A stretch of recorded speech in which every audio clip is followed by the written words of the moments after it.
Shalom amigos, ¿qué tal? ¿Cómo están? Esta es la parashá número 21, parashá Ki Tizá. Bienvenidos, bienvenidas. Estamos como siempre, les saluda Rudy Zelaya y con nosotros, como siempre, el rabino Juan Pablo Osandón. Bienvenido, rabino, ¿cómo está? ¿Qué tal, Rudy? ¿Cómo estás? Un gusto, como siempre, estar aquí una semana más. Sí, muchas gracias. Esta parashá me parece bastante interesante, rabino. La vez pasada nos dijo usted que esta paracha como que debería, cronológicamente debería estar antes de las dos anteriores, de la 19 y la 20, la Terumá y la otra Tezabé. Eh, Ahora tenemos Kitizá, tiene que ver esto con el becerro de oro, con las tablas, con que Moisés sube otra vez por las segundas tablas y todo eso vamos a hablar ahora, Rabino. Pero, ¿qué significa Kitizá, Rabino? Bueno, que quizá está relacionado con el hecho de hacer las tablas, ¿no? De estas segundas tablas que van a aparecer aquí en algún momento, ¿no? Y cómo la para allá nos va introduciendo en esto de Moshe haciendo esta parte del trabajo. Así que hacia ahí vamos. El gran tema de aquí, de esta para allá, son, digamos, las segundas tablas y, bueno, un evento muy trascendente que va a pasar aquí y luego el perdón de Dios de ese evento, ¿no? Todo un gran conjunto, una para allá muy fuerte. Sí, esperamos que nos alcance el tiempo, porque ya estamos bastante limitados con el tiempo. Pero bueno, comienza, esto va desde Éxodo 30:11 hasta Éxodo 34:35. Y comienza la parashá diciendo, y habló el Eterno Moisés diciendo, cuando formes el censo de los hijos de Israel, de aquellos que han de ser empadronados, y cada uno pagará el rescate de su vida al Eterno cuando fueren empadronados, para que no hayas en ellos mortandad al contarlo, Rabino. Aquí hay varias preguntas de una sola vez que quiero hacerle, Rabino. ¿Por qué Dios pide un censo, Rabino? Esa es la número uno. ¿Y por qué ellos para ser contados en el censo debían de dar medio shekel o medio ciclo para rescatar su vida, dice, y que no tuvieran mortandad? ¿Por qué todo esto, Rabino? ¿Cómo debemos entender o interpretar esto? Es una muy buena pregunta. El tema del censo, o de los censos que van a aparecer repetidamente también en el libro de Bamidbar, que por eso en idioma latino se llama números, ¿sí? Es un tema bastante complicado porque en general parece ser que a Dios mucho los censos no le gustan. Exacto. Se dan algunos casos de situaciones, de hecho tenemos prohibido los judíos contarnos a nosotros entre sí, pero acá en este caso particular se pide por varios motivos. Voy a tratar de hacerlo muy, muy breve, porque son varias cosas que ocurren al mismo tiempo. Primero hay una necesidad de saber, ok, ¿con qué gente contamos? ¿Quiénes son los que están acá? ¿Sí? Básicamente por el tema de lo que hablábamos antes, cronológicamente esto está como poquito antes de la entrega de la Torá. Entonces, obviamente, para recibir la ley tenemos que saber quiénes somos, como en cualquier nación, quiénes entran dentro del paraguas de esa ley que se va a recibir. Punto número dos, se suma a través de este censo una costumbre que quiere Dios que el pueblo de Israel identifique y sostenga, que es poner medio shekel, que medio shekel es como 50 centavos, ¿sí? Eh, Medio shekel. Ese medio shekel te cuenta como persona. ¿Por qué te cuenta como persona? Porque es tu contribución al templo, ¿sí? O sea, un ciudadano es ciudadano por muchos motivos, porque nace en un lugar determinado, porque le dan un pasaporte, etcétera, etcétera, pero también es ciudadano porque tiene una responsabilidad con los otros, paga impuestos, tributa en un determinado sistema fiscal, ¿sí? Pensando en lo moderno. Bueno, en la antigüedad vos eras ciudadano si aportabas al templo. Si aportabas al templo eras de los que contabas, digamos. Si vos no aportabas al templo, tu ciudadanía estaba mal vista. Nadie te iba a echar del pueblo, pero todos tenían que aportar. Y entonces a partir de esto se genera esta costumbre de que todos tienen que aportar, ¿sí? De que todos tienen que aportar al sostenimiento del templo. Esto se va a sostener, va a aparecer muchas veces. Y de hecho, en muchos lugares todavía se siguen haciendo eventos de recaudación en lo que nosotros llamamos Shabbat Shekalim, que es un Shabbat que tiene un nombre especial, que tiene que ver con esto, con el medio shekel, ¿sí? A veces en muchas comunidades se hacen eventos de recaudación para el sostenimiento de la comunidad cuando llega ese Shabbat, ¿no? Bueno, eh, ahí se dan, como dije, varias costumbres al mismo tiempo. Por un lado, la de ser ciudadano y contar, por otro lado, la de aportar para que esa sociedad se pueda sostener. Digamos, hay muchas responsabilidades al mismo tiempo que están ahí dando vueltas. Ok, de acuerdo, interesante. Obviamente Dios sabía cuántos eran, ¿verdad? Pero necesitaba saber cuántos voluntariamente querían aportar y decir, aquí está mi contribución, mi donación, mi ofrenda, cuenten conmigo, ¿verdad? Es algo como Sí, libre albedrío. mira qué tan importante es el tema del medio shekel que o sea, la ley judía es bien claro en este sentido, ni siquiera otro te lo podía pagar, lo tenías que poner vos. Vos no podías decir, deja, Rudy, yo te pago. Mira, justo acá me encontré una moneda de uno y la verdad es que no necesito los otros 50. Yo te pago a vos, deja, no te preocupes. No se podía hacer eso. Cada uno tenía que poner su moneda de 50 centavos, de medio shekel. Y así dice el versículo 14, todo aquel que fuera incluido entre los empadronados de edad de 20 años en adelante, dará la ofrenda apartada para el Eterno. El rico no aumentará ni el pobre disminuirá de la mitad de un ciclo para dar la ofrenda apartada para el Eterno, a fin de hacer expiación por vuestras almas. Y esto, Rabino, ¿cómo entendemos? Fiscalmente, para algún economista que por ahí nos está escuchando, este impuesto no es progresivo. En general se le llama impuestos progresivos a los impuestos que el que más dinero tiene paga más. Sí, Acá todos pagaban exactamente lo mismo, no importa su clase social, no importa su trabajo, no importa nada. Todos tenían que poner medio shekel. No es una gran suma. Lo que importa no es la cantidad, lo que importa es la voluntad de ser, de estar dentro del grupo. ¿Ok? Eso es como lo más importante. sí, es decir, levantar la mano, aquí está mi contribución, cuenten conmigo, ¿verdad? No es solamente, Exactamente. de acuerdo. Bueno, la siguiente parte tiene que ver con el lavatorio de cobre, Rabino. Dice el versículo 18, y harás un lavatorio de cobre con su base de cobre para lavarse, y lo colocarás en la tienda de asignación y el altar, y pondrás agua en él, y lavarán Aarón y sus hijos en él sus manos y sus pies, y lavarán sus manos y sus pies para que no mueran, Rabino.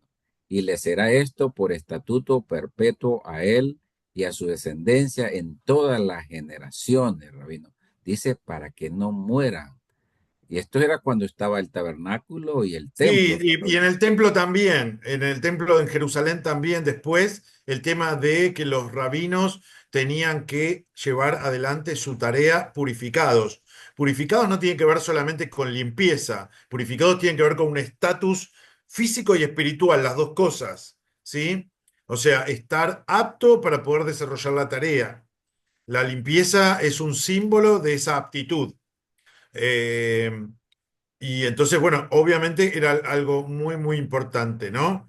Eh, el castigo, de alguna manera, por llevar adelante un ritual sin estar apto para hacerlo, la Torá lo exagera, lo va a exagerar un poquito más adelante cuando veamos para allá Tajaraimot en el libro de Baikra, pero era directamente la muerte, ¿sí? O sea, como que tu alma se iba de tu cuerpo.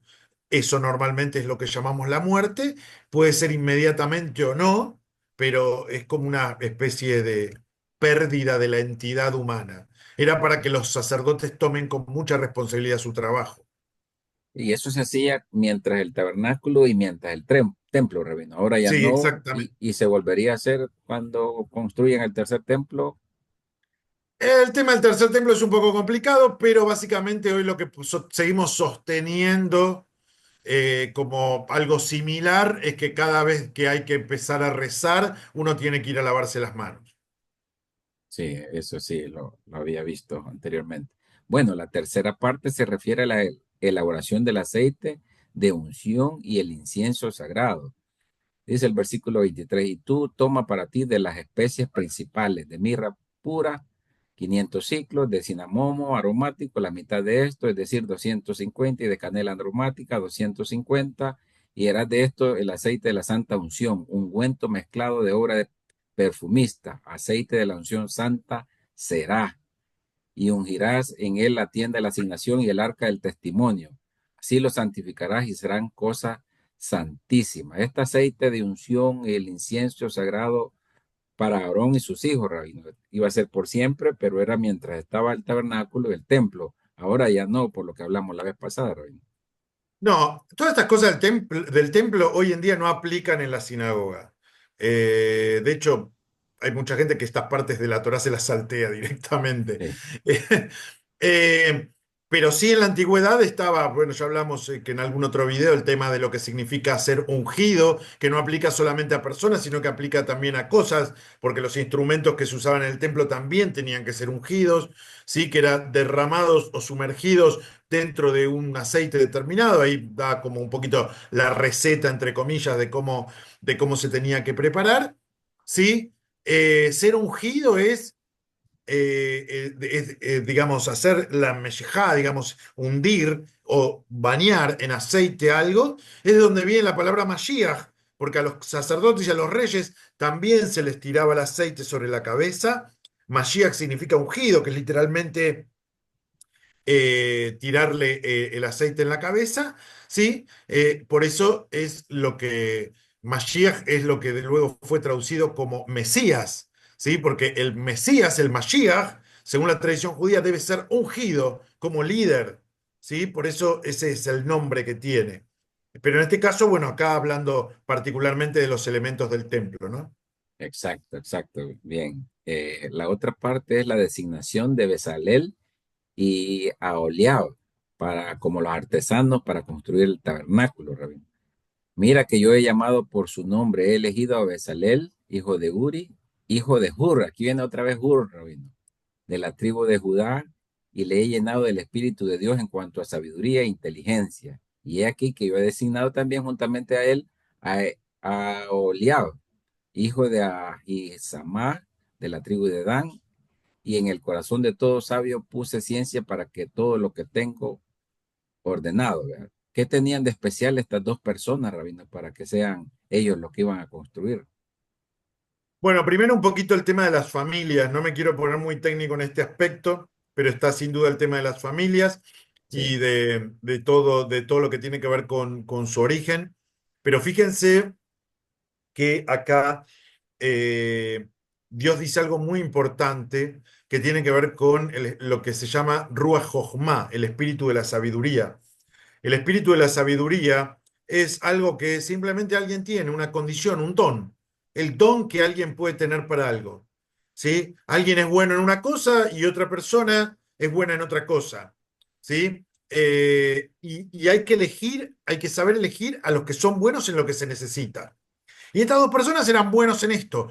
Dios le había dado este don, que era el don de la artesanía.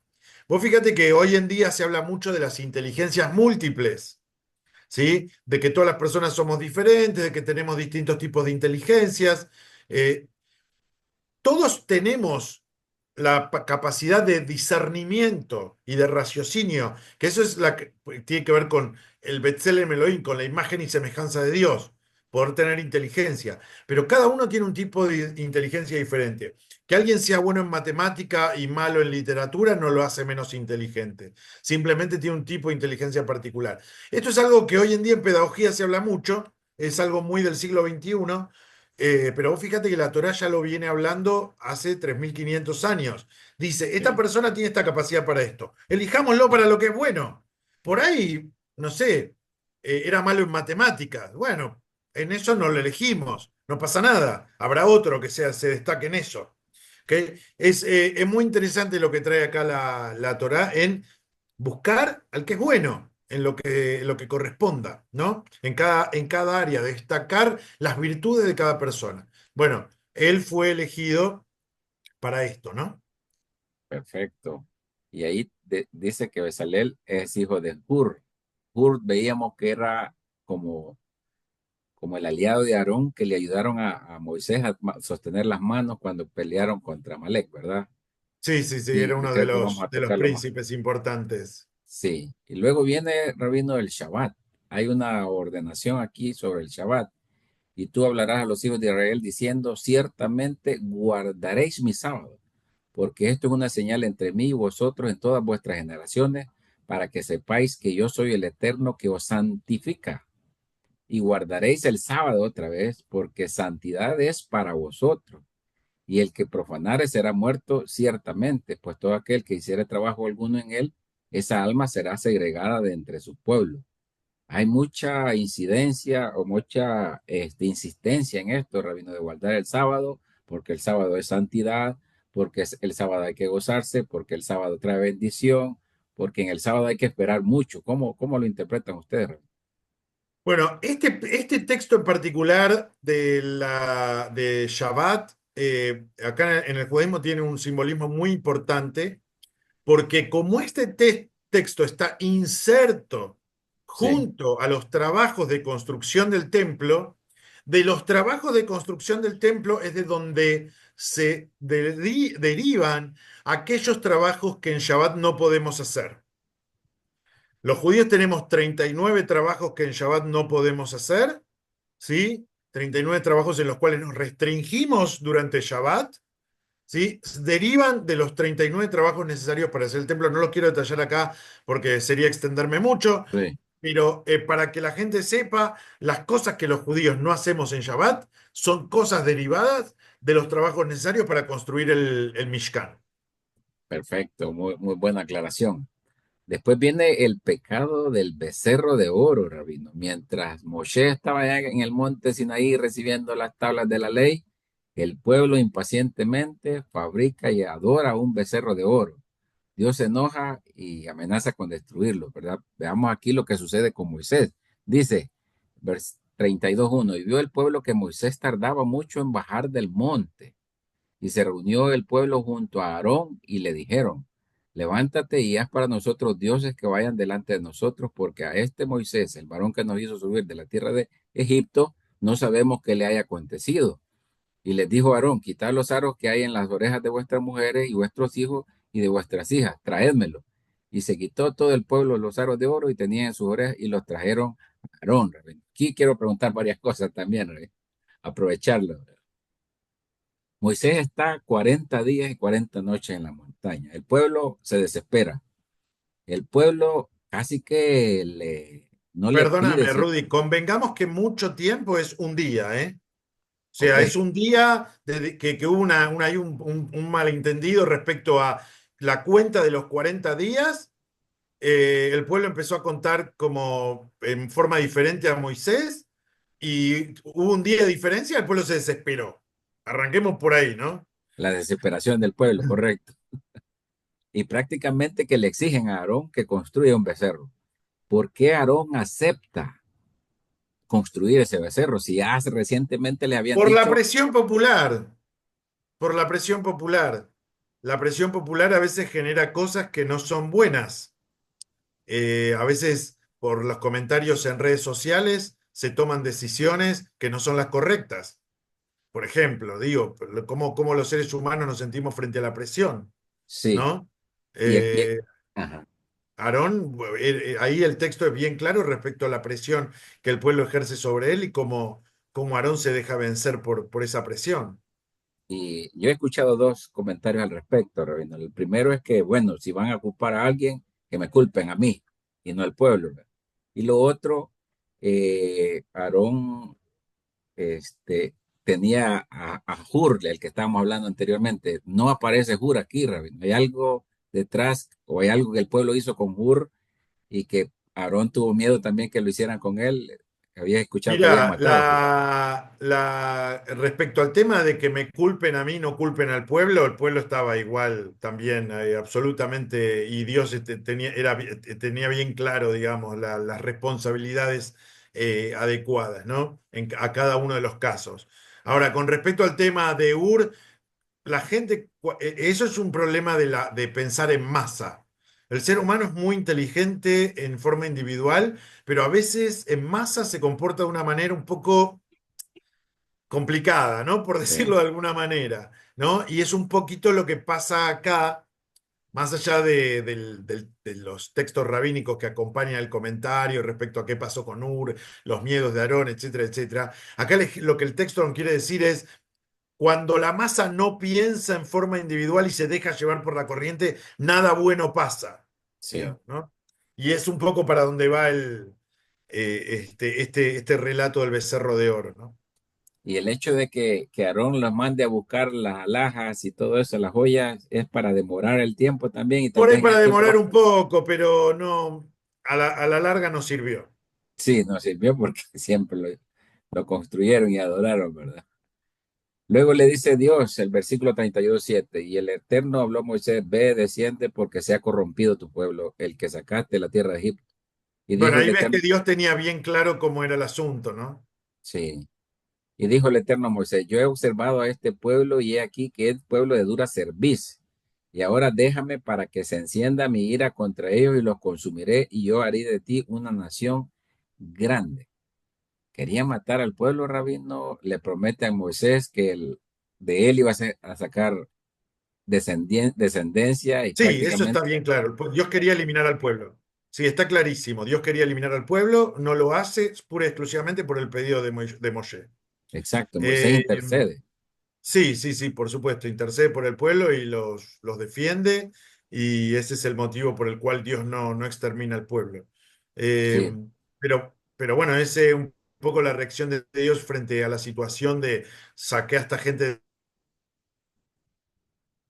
de la libertad y ahora pasa sí, esto. entonces prácticamente Moisés les dice, ¿no? ¿Cómo los van a destruir? ¿Cómo los van a matar? La gente va, los pueblos van a decir que solo los sacaste para eso. Moshe le dice dos cosas que son muy importantes, creo yo, que tienen que ver con, punto número uno, si los matás acá, los egipcios van a decir cualquier cosa de vos, vas a quedar muy mal. Punto número dos, si los matás a ellos, yo no quiero empezar ningún pueblo, no me pongas a mí a cargo de nada, ¿no? ¿No? Entonces, eso un poco hace retroceder a Dios en su decisión. Bueno, y Quiero luego, aclarar que, perdón, quiero hacer una pequeña aclaración, porque yo sé que nos escuchan hermanos de distintas tradiciones religiosas. sí, Nosotros no tenemos ningún problema en decir que Dios se arrepiente, ¿eh? Lo aclaro porque sé que en otras tradiciones no es así. ok, de acuerdo, perfecto. ¿Mm? Luego Moisés baja del monte y ve el becerro de oro. Dice, y sucedió que cuando se acercó al campamento y vio el becerro y las danzas, se encendió la ira de Moisés y arrojó de su mano las tablas y las quebró al pie del monte. ¿Por qué arroja las tablas, Rabino, y las quiebra? Si esto me lo ha dado Dios, es algo precioso. Las aparto y me enojo con ellos, pero las quiebro. Mira, hay dos cosas que podemos mencionar con respecto a esto. Primero, la conducta propia de cualquier ser humano frente a una situación que le genera impotencia y frustración, ¿no? Revolías algo que tenés cerca, digamos, ¿no? Sí, Eso en lo que tiene que ver con lo humano. Después en lo que tiene que ver con lo teológico, lo religioso, por decirlo de alguna manera, ¿sí? Las primeras tablas estas que Moshe tenía en la mano fueron escritas por Dios. Moshe de alguna manera sintió que el pueblo no se las merecía. Lo cual no quiere decir que no se merezca la ley, son dos cosas distintas, ¿sí? Pero estas tablas particularmente, ahora cuando avancemos un poquito vamos a tratar de completar este comentario, ¿sí? El pueblo no podía asumir la responsabilidad de las tablas escritas directamente por Dios. Y por eso la ruptura. Ahora, más adelante vamos a ver el tema de cuál es la característica de las segundas tablas que sí podemos recibir como humanidad. ok, de acuerdo. Y Moisés le reclama a Aarón, Rabino, ¿por qué? ¿Por qué había accedido a eso, verdad? Sí, el Pero bueno, reclamo es absolutamente justo. La sí, excusa de Aarón, o la excusa o la justificación de Aarón también, digamos. Todo es un gran problema. Hay situaciones en las que, digamos, se elige lo menos malo, no necesariamente se puede elegir lo bueno, sí, ¿no? Bueno, todo eso genera un gran conflicto. es verdad. Otra vez Moisés intercede, dice, y volvió Moisés al Eterno y dijo, te ruego, pecó este pueblo gran pecado, e hizo para sí dioses de oro. Y ahora, si perdonare su pecado, está bien, mas si no, bórrame a mí, te lo ruego, Ahí de está lo tu que yo te vida. mencionaba. Sí, Moshe dice, yo no quiero saber, si no si esta gente, si vas a matar a esta gente, yo no quiero saber nada, tampoco matame a mí también, sacame. Y bueno, ese es el gran argumento de Moshe y el motivo por el cual Dios no liquida al pueblo. No, no incluyas mi nombre en la Torá, le está diciendo. Sí, que es lo mismo que sacame a mí, digamos, me voy otra vez, no sé, a Midian, vuelvo a Midian a criar Sí, ovejas, digamos, ¿no? cabal, Algo cabal. así. Bueno, también Moisés le pide a Dios que lo acompañe, Rabino. Si no va a tu presencia conmigo, yo no quiero irle. Sí, bueno, ese es un miedo normal en Moshe al decir, bueno, no los va a matar, pero nos va a dejar acá en el medio del desierto. De ahí viene un poco el pedido, ¿no? Sí, correcto. Dice, y Moisés, te ruego, muéstrame tu gloria. Y él le dijo, yo haré que pase toda mi bondad ante tu vista y proclamaré el nombre del Eterno delante de ti para enseñarte cómo implorar mi piedad y haré merced a quien yo haga merced y usaré misericordia de quien yo use misericordia. Esto se Sí, habla ahí vamos bastante, ya ¿no? para el final, estamos ya como en el capítulo 34. Bueno, ahí Dios le dice a Moisés, mira, nadie me puede ver y vivir, digamos, solamente me va a ver aquel que ya no esté vivo, eso es algo importante, pero le muestra la gloria. Bueno, hay una gran discusión respecto a qué significa la gloria de Dios. No nos vamos a poner tan técnicos en ese aspecto, pero ahí hay algo fundamental que tiene que ver con lo que Dios le dice a Moshe respecto al tema de el obtener perdón, ¿no? Te voy a enseñar cómo pedirme perdón, ¿sí? Y le da un versículo que es bastante conocido, no sé cómo será en español, que es Adonai, Adonai, el Rahum Behanum, el eterno, el piadoso, el misericordioso, no sé cómo tienes ahí tu traducción, ¿sí? Ese versículo en particular es el que los judíos usamos hasta el cansancio durante toda la preparación previa de 40 días y el día del perdón, inclusive, es la base de gran parte de nuestros rezos durante todo ese periodo del año, en donde le pedimos perdón a Dios por nuestras transgresiones y nuestras equivocaciones.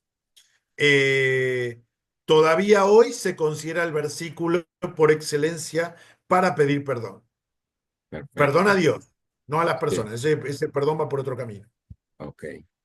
Esto de las segundas tablas, Rabino, ¿tiene algún significado de que Dios ordene la escritura de nuevas tablas después de que Moshe rompiera las primeras? ¿Tiene alguna relación con la idea de segundas oportunidades en la vida o cómo debemos verlo? Sí, sí, exactamente. Creo que es de lo más importante el tema de las segundas oportunidades, pero hay un pequeño detalle. Hay un pequeño detalle. Las primeras tablas Dios las escribió. Las segundas tablas le dice a Moshe, tallalas vos, escribílas vos. ¿Sí? ¿O O la sea, cagaste? claro, o sea, para las segundas oportunidades hay que trabajar, no llueven del cielo. ¿Ok? Todos tenemos segundas oportunidades, pero para las segundas oportunidades hay que trabajar.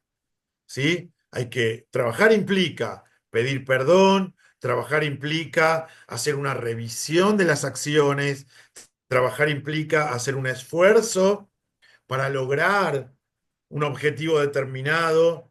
¿No? Segundas oportunidades no significa, bueno, perdoname y después vemos cómo. No.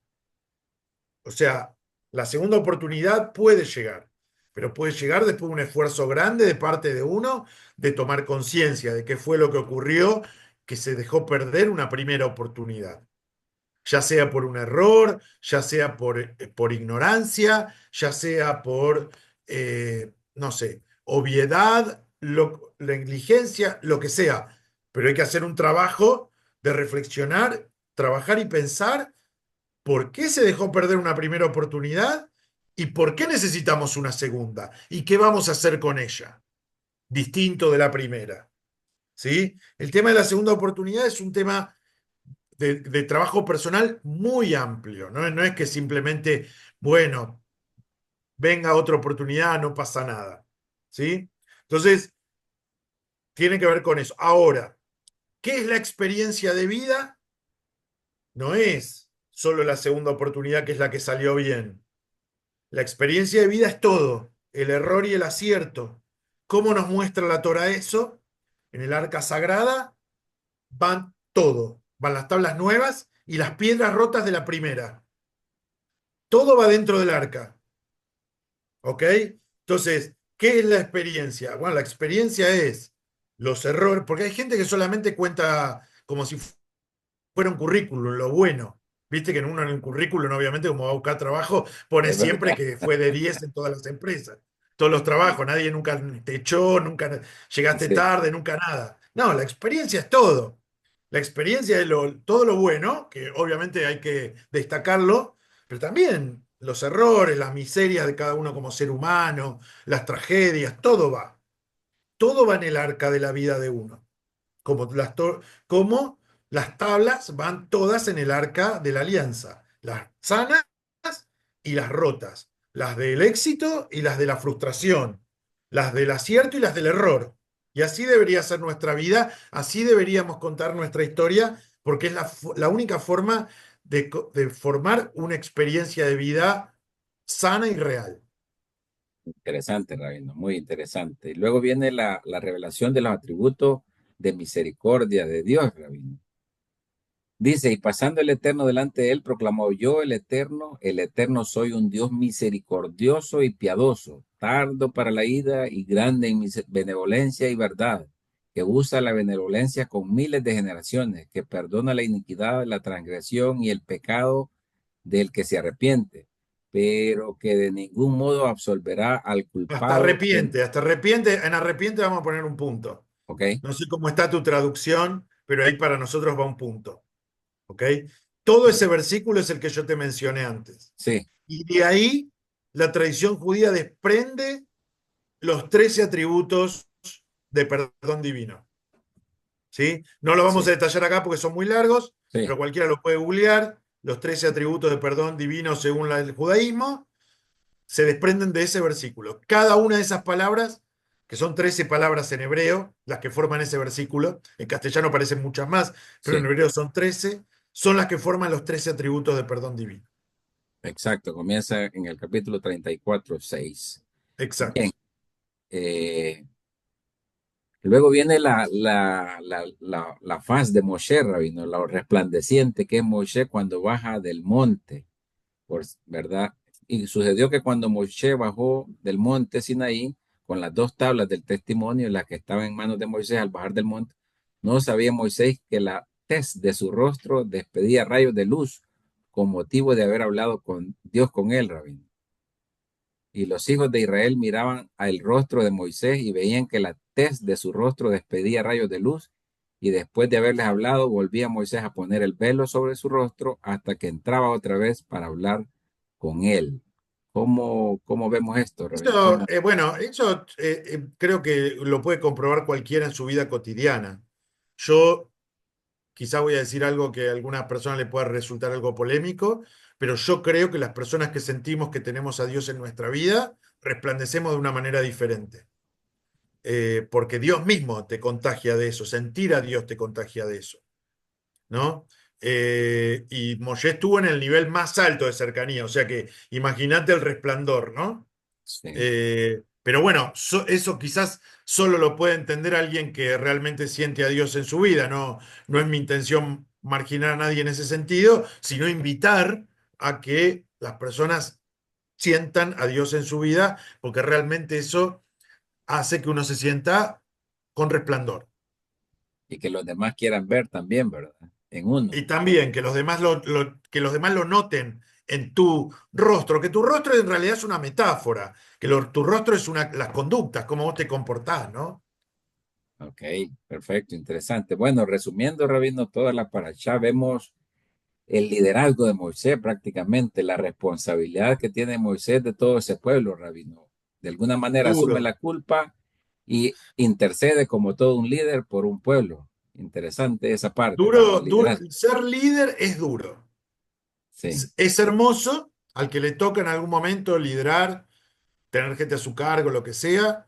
Si uno lo hace bien, es hermoso, da mucha retribución, pero es duro.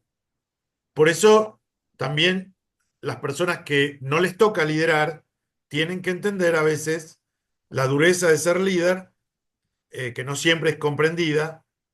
Y bueno, obviamente siempre desde abajo se critica, ¿no? Pero es duro ser líder. Moshe y- fue un líder muy bueno, pero obviamente con dificultades, ¿no? Es lo normal. sí, un líder no siempre va a quedar bien con todos también, ¿verdad? No, no, no, eso está claro. Hay un refrán en el Talmud muy interesante, y con esto podemos cerrar, que dice que el rabino que se pelea con todo el mundo no es un buen rabino, pero el rabino que no se pelea con nadie tampoco es un buen rabino. Porque Sí, cualquiera que tenga que tomar decisiones en la vida, en algún momento va a discutir con alguien. Es lo sí. normal. Eso no quiere decir que, nada, que uno sea violento, ni agresivo, ni nada. Pero las discusiones, cuando uno tiene que tomar decisiones, ocurren, inevitablemente. Y lo otro que quería destacar también de la parashá, Rabino, nos quedan 2 minutos, es el libre albedrío y la impaciencia humana, Rabino. Por no esperar a Moisés, cometen esos errores y esa impaciencia en la toma de nuestras decisiones hoy en día, ¿cómo podemos actualizarla o Mirá, asimilarla los hoy en seres día? humanos tenemos un problema que es que no nos damos cuenta que estamos todo el tiempo en nuestra vida mirando una foto y que el único que tiene la película completa es Dios. Nosotros creemos que estamos mirando una película, pero en realidad estamos mirando una foto. Y si vos mirás una foto, no puedes entender la película. Entonces, hay que tener paciencia para dejar pasar un poco, para tratar de ver, aunque sea una partecita más de la película. Pero bueno, eso se consigue con trabajo espiritual, con mucho tiempo, trabajando atributos. Es un trabajo de toda la vida, ¿no? Sí, bueno, muy interesante, Rabino. Muchas gracias. Terminamos y justo a tiempo, ya nos marcaron la hora. Muchas gracias, Gracias, Rabino. Rudy, y gracias a todos, como siempre, por acompañarnos cada semana. Sí, muchas gracias. Shalom a todos. Hasta la próxima.